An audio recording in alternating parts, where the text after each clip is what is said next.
So we'd love to just share a little bit with you about what brings us to this work, you know, what we find inspiring about it and why we keep doing it.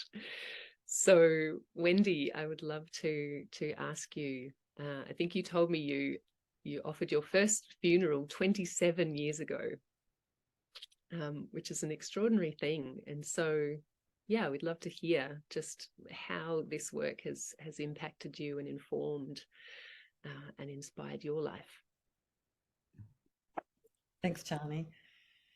Yes, so I became a celebrant 28 years ago nearly, and my first funeral ceremony was actually for a friend who died of breast cancer. And she called me to say that she was planning her funeral. We'd actually both been home birth midwives together in our early 20s, and we'd also birthed our children at home. So it was quite a natural progression for her to then be wanting a home death. But this was a first for me. I'd had a little bit of contact with death. One of my friends had died in a car accident, so I'd not been intimately involved with that. But this was new. This was me being involved, and she was preparing for her palliative care and her death at home. And I remember the moment I walked into her lounge area, and she was very frail, and she was writing cards for her. She had 4 very young children, so she was wrapping presents and writing them cards. It was honest, it was raw. And for me, it was the first time in this sort of role. I'd been doing wedding celebrancy for a while, so I'd had a little bit of the celebrancy, but this was different. And I remember just opening for guidance to be able to support them. They had a 4-day vigil, which was also something that was quite beautiful and very moving for me. And I also had to be very aware of the practicalities of what this all meant in terms of holding space and creating safety for people, yet the peace and the naturalness of what it was to sit quietly with her body was very sacred. I can still feel that experience within me. After we had the vigil at home, there was an intimate family ceremony with the open coffin in their lounge room, and a week later there was a memorial ceremony. So this was my introduction. It was very immersive. It was about listening to what my friend and her family wanted. And it was listening to my inner guidance and really connecting in with how we mourn and how we celebrate and how we hold that space for both. And I believe we all have this wisdom, and often it's just being put into situations like this or having conversations that can open us to this wisdom.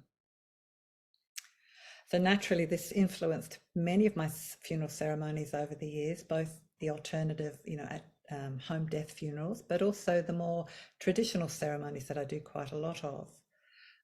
What I noticed was it really helps me to bring this realness and presence to what families want. So it's been very varied, and I look forward to sharing some of those stories over the next 6 months if you join the program. But let's come forward a few years to when Chani and I worked together doing this Year to Live program in Bellingen. We followed a program which is A Year to Live by Stephen and Andrea Levine. And after that program, I started hosting them at home and bringing a lot of my compassionate communication or nonviolent communication practices in, my mindfulness practices. And what I noticed there was just how that increased my capacity to have these difficult conversations with families and how we navigate our fears and how we meet them, and fears in other people, our concerns. So yeah, we co-facilitated over these last 4 years. Chani and I started the program together as well. So that's been really beautiful. And I've also started to bring the mourning and celebration circles into my community here and also online. Within my funeral work, it's been quite extraordinary inviting people to have these smaller intimate ceremonies with their families to hold the mourning and celebration. So that's been a really beautiful journey as well. 2 years ago, I was given an opportunity to engage a little more deeply with this work that I've been travelling for the last nearly 3 decades, and I got ovarian cancer. I am fully recovered now, but that was another journey that took me deeper into how do I hold mourning and celebration in every moment? Because there were times when, I was in a lot of physical pain and it hurt and I was mourning, but there was also so much to celebrate. I really feel it wasn't a mistake. Like, I got cancer, I was healthy, seemingly healthy, fit. I was meditating, doing yoga, eating well. It was like, and I got cancer. And that capacity for me to be present it was such a gift to me, and it was a gift to my family. Yes, and just gave me a deeper understanding of what it is to come to that edge. It was interesting, when I got my diagnosis, I came back home to my beautiful place here, and I remember walking outside going, wow, like everything seemed so much richer and fuller, and just how alive I was. And that was not knowing yet what the outcome was to be. So it's really stayed with me, this joy of living, but also recognizing the importance of really honoring the hard parts as well. I think I'll sort of close it there. But what about you, Chani? When did you feel drawn to this work?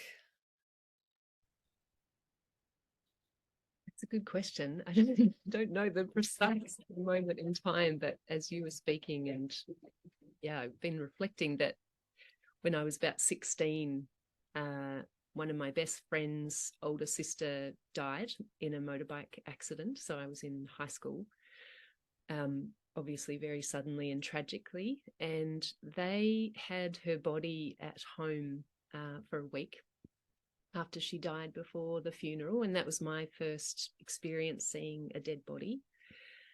And I just remember, like, speaking of mourning and celebration, that house was so full of both.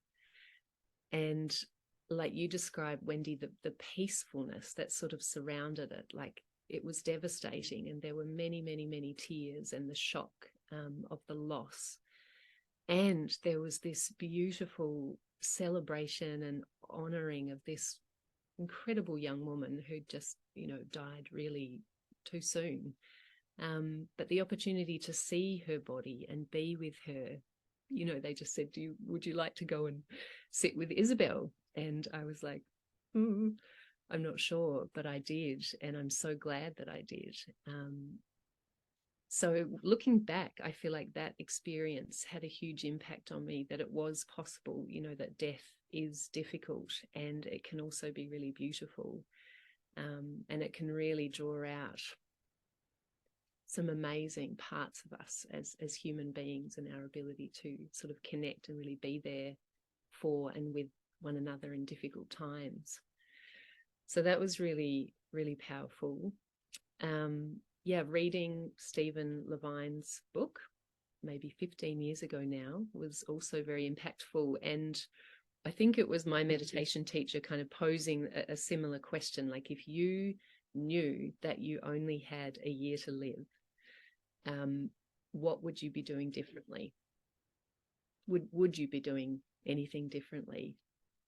And I really took that question on. I've really worked with that question a lot now over many, many years. And I mean, it's good to remind myself, because it's still a really, really useful question. Because the fact is, we don't know, whether we're going to die today or in a year, or who knows. But that ability to think, what is it that I want to be able to say that I've said or done when I die? And what sort of changes do I need to put in place now? So it clarifies everything so quickly, doesn't it? It really tells us what's actually really important. My lovely ex-partner had this wonderful phrase, you have to keep the most important thing the most important thing. And even just asking that, what is the most important thing? And am I living my life being true to that? Or are there things that I need to sort of refine and change and make adjustments? So it's given me a lot of courage, I think, to make difficult choices, but sort of following this deeper wisdom, like you say, Wendy, the wisdom that knows how to live life and what it needs to do to live a life well. So yeah, I just appreciate this work so much because it's full of continual reminders to not take things for granted and to keep questioning, keep investigating.